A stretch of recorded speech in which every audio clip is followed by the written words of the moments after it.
আসসালামু আলাইকুম ভিউয়ার্স, আজকের ব্লগটি করেছি আমি জয়িতা ফাউন্ডেশন ঢাকায় অবস্থিত মহিলা ও শিশু বিষয়ক মন্ত্রণালয়ের একটি প্রকল্প। সেখানে তাদের অধীনে একটি প্রকল্প নেওয়া হয়েছিল নারীদের সক্ষমতা বিনির্মাণের উপর একটি প্রকল্প।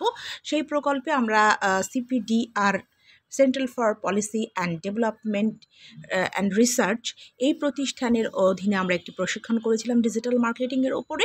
তাই আমাদের কাছে সার্টিফিকেট প্রদান অনুষ্ঠানে আমন্ত্রণ করা হয়েছিল, কিছু প্রণোদনা দেওয়া হয়েছে এবং একই সাথে আমাদেরকে আপ্যায়নের ব্যবস্থা করা হয়েছিল। সেখানে আমরা সকল নারী উদ্যোক্তারা অংশগ্রহণ করি এবং একটি কর্মশালা আয়োজন করা হয়, যেখানে কিনা এই দুটি প্রতিষ্ঠানেরই কর্তৃপক্ষ আমাদেরকে জানান যে আমরা এতদিন যে প্রশিক্ষণগুলো নিয়েছিলাম সেগুলো ছিল একেবারে কারিগরি পর্যায়ে, এখন আমাদের উদ্যোক্তা হওয়ার প্রশিক্ষণগুলো নেওয়া প্রয়োজন।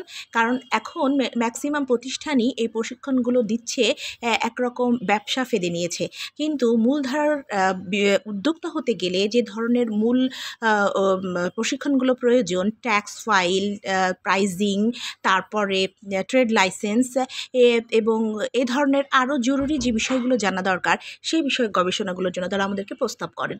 এবং আমি যেহেতু একজন নারী নীতি গবেষক, আমার কাছে মনে হয়েছিল, আমি এই প্ল্যাটফর্মে যেটা বলেছিলাম সেটা হচ্ছে যে এই যে আমাদের নারী নীতি 2011 একটা গুরুত্বপূর্ণ অধ্যায়ে শুধু প্রশিক্ষণের কথা বলা হয়েছে, কিন্তু সেই প্রশিক্ষণগুলো আদতে বাস্তবায়ন হচ্ছে কতটুকু, প্রশিক্ষণগুলো শেখার পরে নারীরা আসলে কতটুকু কর্মমুখী কাজে অংশগ্রহণ করেছে এবং উদ্যোক্তা হিসেবে তারা কতটুকু আয় করতে পারছে এবং জাতীয় জিডিপিতে প্রভাব ফেলতে পারছে, সেই বিষয়টি জানা খুবই গুরুত্বপূর্ণ। তো সেই জায়গা থেকে আসলে নিজের প্রতিষ্ঠান ফ্যাশনিয়া নিয়ে এই সমস্ত প্রশিক্ষণ কর্মসূচিতে অংশগ্রহণ, সাথে এই সমস্ত সেমিনারে অংশগ্রহণ করলে আমার জন্য আমার মূলধারার যে গবেষণা নারী নীতি সেটি সম্পর্কে আরও বেশি আমি এনরিচ হই এবং বিভিন্ন পরামর্শমূলক কথাবার্তা ইন্টারচেঞ্জ হয়। তাতে করে আগামী বাংলাদেশে মাননীয় প্রধানমন্ত্রী নারীদেরকে যে জায়গায় ক্ষমতায়নের জন্য, নারীর ক্ষমতায়নের জন্য যে উদ্যোগটা নিয়েছেন সেটি আরও বেশি কার্যকরী হবে বলে আমার মনে হয়। আপনারা জানেন আমি আমার এই ভিডিও চ্যানেলতে বিভিন্ন ব্যক্তিগত ভিডিও, কবিতা আবৃত্তি, বিভিন্ন ফুড ব্লগ, তারপরে বিভিন্ন ঘোরাঘুরির ব্লগও দিয়ে থাকি, কিন্তু একই সাথে গুটি গুটি পা করতে করতে আমার এই চ্যানেলটিও বড় হয়েছে, ভিউয়ার বেড়েছে এবং সাবস্ক্রাইবও বেড়েছে। তাতে করে আমার নিজের কার্যক্রমগুলো গঠনমূলক হয়েছে।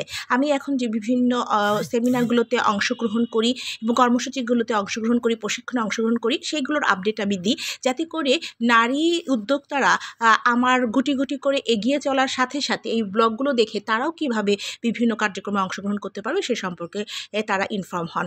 তো আপনারা সাবস্ক্রাইব করে আমার চ্যানেলের সাথে থাকবেন। আল্লাহ হাফিজ।